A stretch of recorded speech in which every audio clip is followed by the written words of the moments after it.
To all of you. तो मेरे पास कुछ बच्चों के कमेंट्स आए थे कि सर पहले 6 चैप्टर कराइए, तो आज अपन 6 चैप्टर स्टार्ट करेंगे। आइए देखते हैं इसका बेसिक चैप्टर देखते हैं, चैप्टर नंबर 6 इसका बेसिक देखते हैं। त्रिभुज बेसिक। तो ये चैप्टर आप क्लास 9 में भी पढ़ चुके हैं इसके बारे में। तो देखो, यानी सर्वांग समता और समरूपता, इसके बारे में अपन पढ़ेंगे, जो कि सर्वांग समता के बारे में आप क्लास 9 में पढ़ चुके हैं और 10th क्लास में आपको समरूपता के बारे में पढ़ना होगा। तो देखिए, पहले सर्वांग समता के बारे में जान लेते हैं। तो सर्वांग सम जो आकृतियां हैं, यानी सर्वांग सम आकृतियां अपन को किसको कहेंगे? अपन सर्वांग सम आकृति। तो सर्वांग सम आकृतियां वे होती है जिसमें सेम शेप हो, सेम शेप और सेम इनकी क्या होनी चाहिए? साइज होनी चाहिए। यानी शेप सेम होनी चाहिए और सेम क्या होनी चाहिए? उनकी साइज। यानी जिन आकृतियों की अगर सेम शेप है और सेम साइज है तो वो अपनी आकृतियां क्या कहलाती है? सर्वांग सम आकृतियां कहलाएगी। जैसे अगर मैं बात करूं, मेरे दोनों हाथ, तो अगर मैं क्या करूं, इन दोनों हाथों को अगर इस हाथ पर अगर ये वाला हाथ रख दिया तो ये वाला हाथ इस वाले हाथ को क्या कर देगा? ढक लेगा, यानी कवर कर लेगा। तो ये जो अपना हाथ है वो अपने क्या कहलाएगा? सर्वांगसम आकृति। क्या कहलाएगा? सर्वांगसम आकृति कहलाएगी। और इस गुण को क्या कहते हैं? सर्वांगसमता। इस गुण को क्या कहते हैं? सर्वांगसमता। जैसे मैं यहां पे एक ट्रायंगल बना रहा हूं, एक त्रिभुज और बनाता हूं। तो ध्यान देना आप कि जैसे इसको नाम दिया ABC, इसको नाम दे दिया PQR। तो ये जो त्रिभुज ABC है वो PQR है, यानी दोनों ये क्या होंगी? ये सर्वांग सम आकृति है। कैसे? अगर मैं ABC त्रिभुज पर अगर इस PQR त्रिभुज को उठा के इसके ऊपर रख दूं तो इससे क्या होगा कि जो यानी ये वाला त्रिभुज है इस वाले त्रिभुज को क्या कर लेगा? ढक लेगा। जैसे यानी फिर क्या होगा कि जो एंगल A है इसमें एंगल क्या है? P, यानी एंगल B और ये क्या है? Angle Q। इसी प्रकार एंगल C और एंगल R, यानी ये जो त्रिभुज होंगे वो क्या हो जाएंगे? अपने सर्वांग सम त्रिभुज कहलाएंगे। यानी जिनके अंदर क्या होगी? सेम शेप हो, यानी इनकी शेप क्या है? सेम। यानी इसके अंदर भी 3 भुजाएं हैं और इसके अंदर भी क्या है? 3 भुजाएं हैं और सेम ही इनकी साइज होनी है। इनकी साइज है वो भी क्या है? सेम आने समान है। तो ये जो आकृतियां वो अपनी क्या कहलाएगी? सर्वांग सम आकृतियां कहलाएगी। तो ध्यान देना इधर, जैसे त्रिभुज ABC सर्वांग सम क्या हो जाएगा? त्रिभुज PQR के। यानी ये जो है अपना सर्वांग सम का क्या होता है? निशान होता है। यानी ये सर्वांग सम का निशान होता है। तो यानी त्रिभुज ABC सर्वांग सम किसके हो जाएगा? त्रिभुज PQR के हो जाएगा। अब देखो,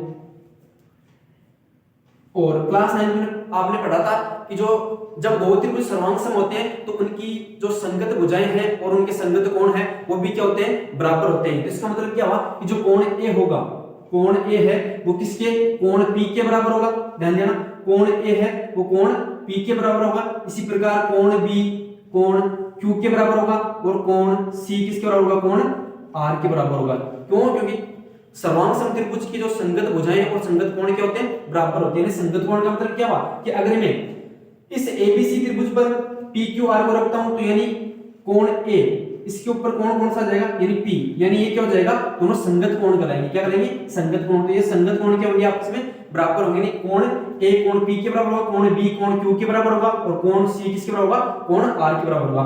तो संगत कोण और इसी प्रकार संगत भुजाएं भी बराबर होगी। तो मतलब क्या हुआ कि AB भुजा किसके बराबर होगी? PQ के बराबर होगी। तो क्या हो जाएगी? AB बराबर PQ। इसी प्रकार BC बराबर क्या हो जाएगी? QR और SC बराबर क्या होगी? PR। SC बराबर क्या हो जाएगी? PR। तो ये थी अपनी क्या? सर्वांग सम आकृति। तो सर्वांग सम आकृति किसे कहते हैं? वापस समझना, सेम शेप, जिसकी सेम शेप होनी चाहिए और सेम क्या उनकी साइज हो। यानी जिसके अंदर जिन आकृतियों में सेम शेप सेम साइज होगी वो अपने क्या कहलाएगी, सर्वांग सम आकृतियां, और इस गुण को क्या कहते हैं अपने, सर्वांग समता। क्या कहते हैं, सर्वांग समता।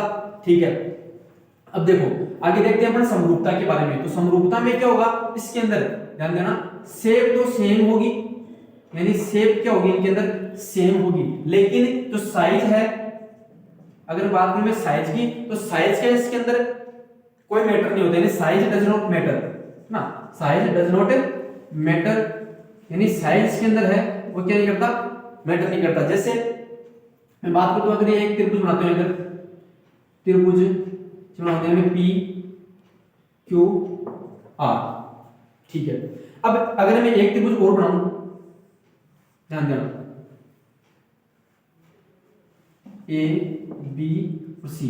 अब देखो इसके अंदर क्या है कि इसके अंदर शेप तो सेम है, ध्यान देना, इधर शेप क्या है इनके अंदर, सेम है, यानी शेप का मतलब क्या है कि इसके अंदर भी तीन भुजाएं हैं, एक दो तीन भुजाएं होगी, इसके अंदर भी क्या है, तीन भुजाएं, यानी शेप तो इनके अंदर सेम है, यानी शेप सेम है, लेकिन क्या है, साइड मतलब साइज मैटर नहीं करता। मतलब क्या है कि शेप सेम होनी चाहिए, साइज समान हो भी सकती है और नहीं भी हो सकती है, तो वो अपनी क्या कहलाती है, समरूप आकृतियां कहलाती है। क्या कहलाती है, समरूप आकृतियां। जैसे अगर मैं बात करूं इसकी, यानी एबीसी है और पीक्यूआर त्रिभुज है, तो इसके अंदर अगर बात करूं तो ये त्रिभुज दोनों क्या है, सर्वांग सम है। सर्वांग सम क्यों है, क्योंकि इसके अंदर सर्वांग समता में क्या होता है कि सेम शेप होती है और सेम साइज, यानी सेम इसके अंदर शेप है और सेम ही साइज है, तो ये क्या हो जाएगा यहाँ से, सर्वांग सम। अब ये समरूप भी है या नहीं है, तो ध्यान देना कि समरूपता क्या कहती है, समरूपता के अंदर क्या है कि सेम शेप होनी चाहिए, यानी इसके अंदर सेम शेप है, ठीक है। साइज डज नॉट मैटर, मतलब क्या हुआ कि साइज मैटर नहीं करता कि साइज बड़ी है या छोटी है, तो अगर साइज बराबर है तब भी ये क्या कहलाएंगे, समरूप कहलाएंगे भाई। क्या कहलाएंगे,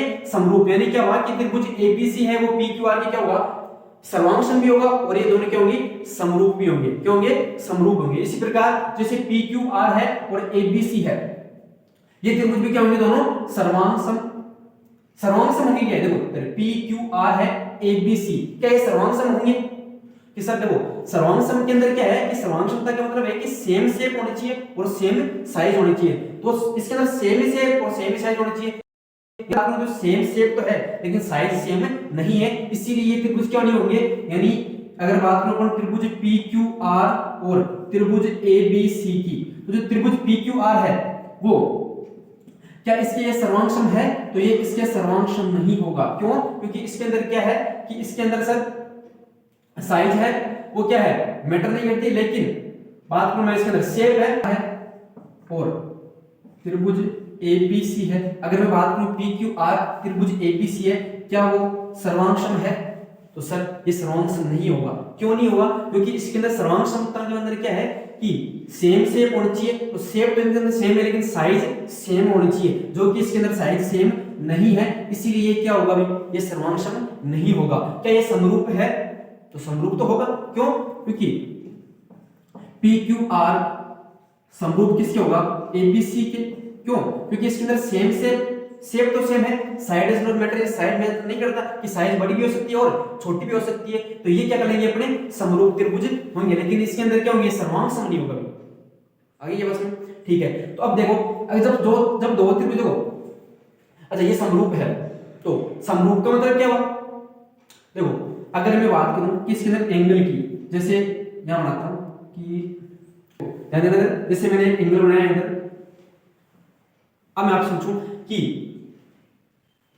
अब इस एंगल को मैंने और बढ़ा दिया, क्या एंगल चेंज हुआ है, क्या नहीं हुआ, और बढ़ा दो चाहे इसको, क्या अब चेंज हुआ है कि एंगल सर चेंज नहीं हुआ, एंगल उतना ही रहा है। मतलब क्या हुआ कि जो कोण P है वो किसके बराबर होगा, कोण A के बराबर होगा, कोण Q है वो कोण B के बराबर होगा, कोण R है वो कोण C के बराबर होगा, लेकिन इसके अंदर जो भुजाएं हैं वो भुजाएं बराबर नहीं होगी। क्यों, क्योंकि इसकी भुजा PQ और इसकी भुजा क्या है AB, जो कि क्या है इससे ये क्या है बड़ी है, तो ये बराबर नहीं होगी। लेकिन इनकी जो भुजाएं हैं, यानी जो भुजाएं PQ PR और QR, इसी प्रकार AB AC और BC, यानी इनका जो अनुपात होगा वो क्या होगा, यानी भुजाओं का जो अनुपात है वो क्या होगा, बराबर होगा। इसका मतलब क्या होगा कि जो PQ है बटा, यानी PQ बटे क्या AB बराबर क्या होगा PR बटे इसी प्रकार SC बराबर QR बटे BC, यानी जो इनको भुजाओं का अनुपात है ना वो अपना क्या होगा, इक्वल होगा, यानी वो बराबर होगा। ठीक है, तो वह समरूप के अंदर क्या होगा कि इसके अंदर सेम शेप होनी चाहिए और साइज डज नॉट मैटर, यानी साइज मैटर नहीं करता कि साइज बड़ी भी हो सकती है और साइज बराबर भी हो सकती है और छोटी भी हो सकती है, यानी इसके अंदर उसका मैटर नहीं करता, तो वो कहलाएंगे अपनी समरूप। और इस गुण को क्या कर देते हैं, समरूपता।